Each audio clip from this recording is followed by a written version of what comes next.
Na terenie parku znajdują się dwa budynki. Drewniana regionalna chata sprowadzona z pobliskiej wsi Stryjno oraz popegeerowska szopa. Chata wykorzystywana jest jako miejsce zgromadzeń, foyer dla publiczności gromadzącej się przed spektaklami oraz zaplecze socjalne.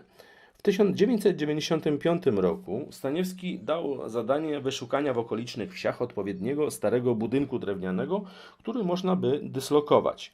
I właśnie tę chatę wyśledziła w pobliskim Stryjnie Joanna Holzgräber. Zaś szopa to obecnie sala prób i zgromadzeń, a także scena teatralna. Prace renowacyjne przeprowadzono tu w latach 2008-2009. Dawna szopa, wzniesiona w latach 60. XX wieku dla potrzeb spółdzielni produkcyjnej w Gardzienicach, została zburzona, a w jej miejscu wzniesiono nowy obiekt według projektu profesora architektury pana Jerzego Uścinowicza. Główną część obiektu zajmuje sala o powierzchni 83,5 m2, służy do prób i treningów muzycznych i teatralnych oraz jako miejsce kameralnych wydarzeń artystycznych. Obecnie prezentowane są tu spektakle z bieżącego repertuaru teatru, Elektra oraz Ifigenia w Aulidzie, obydwa według Eurypidesa. Szopa jest też wykorzystywana jako miejsce warsztatów, spektakli i koncertów w ramach odbywających się corocznie w Gardzienicach Festiwalu Teatrów Błądzących i Festiwalu Teatrów Młodzieżowych Kalejdoskop. Podczas restauracji pałacu odbywały się tu międzynarodowe konferencje, jak ta organizowana w październiku 2009 roku z norweskiego mechanizmu finansowego konferencja Ogrody Teatru, czy też biesiady artystyczne podczas wizyty ambasadora Stanów Zjednoczonych w kwietniu 2011 roku i zjazdu ambasadorów z krajów Unii Europejskiej i Partnerstwa Wschodniego w listopadzie 2011 roku. Oficyna północna, zwana też Małą Oficyną, pochodzi z XVIII wieku, a przebudowana została w roku 1852. Od połowy XIX wieku była częścią zespołu folwarcznego, pełniąc funkcję kuchni dworskiej. Po II wojnie światowej przez wiele lat pełniła funkcje mieszkalne i publiczne, między innymi była siedzibą miejscowej poczty. Tak jak pozostałe obiekty, popadała w ruinę. Wraz z pałacem została przekazana Ośrodkowi Praktyk Teatralnych w 2008 roku. Adaptacja Oficyny Północnej do potrzeb ośrodka wymagała kompleksowego remontu i przebudowy pomieszczeń oraz odtworzenia arkadowego podcienia od strony zachodniej. Projektantem przebudowy Oficyny Północnej, jak również samego pałacu, był architekt Leszek Jasiński. Zakres prac objął podbicie fundamentów, wzmocnienie konstrukcji budynku, wymianę stropów i więźby dachowej. Roboty przeprowadzono w okresie marzec 2011 – kwiecień 2013.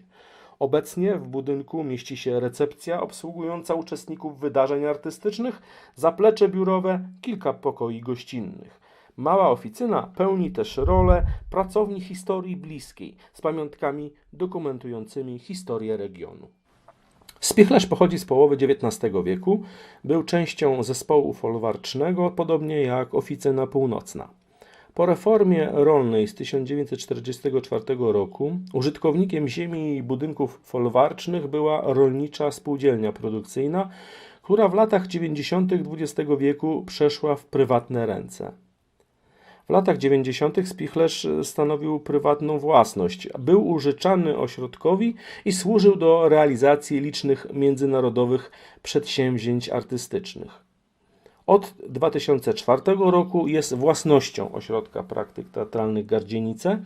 Tu występowała m.in. Ellen Stewart z La Mama, tu śpiewali i grali bałkańscy trębacze, pieśniarki z Połtawszczyzny czy tancerze z Gruzji.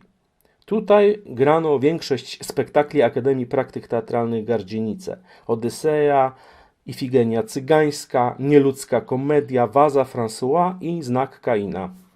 Spichlerz pękał w szwach, działała magia ruiny, działało założenie teatru z ducha ekologii, wyprowadzane od słowa oikos, czyli miejsce udomowienia. W trakcie rekonstrukcji część murów uległa tąpnięciu na skutek zimowej zadymki i opadów. Trzeba było odbudować je przy zastosowaniu nowych rozwiązań. Nad wizją tego obiektu Włodzimierz Staniewski pracował z architektem profesorem Jerzym Uścinowiczem.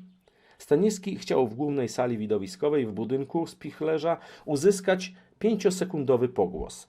Profesor zaproponował wtedy ciekawe rozwiązanie. Zastosowanie tzw. głośni, czyli wmurowanych w ściany glinianych was, które efekt rezonansu pomogłyby uzyskać. To nawiązanie do teatru starożytnego. Dzisiaj Spichlerz po przebudowie stał się siedzibą Akademii Praktyk Teatralnych Gardzienice. Z 3-kondygnacyjną salą teatralną, z nowoczesnym wyposażeniem, windą zewnętrzną, salkami wykładowymi, biblioteką multimedialną, garderobami i pokojami gościnnymi. Obecnie grane są tu spektakle z najnowszego repertuaru teatru, oratorium pytyjskie i wesele według Wyspiańskiego oraz przygotowywany jest spektakl Wyzwolenie również według Wyspiańskiego.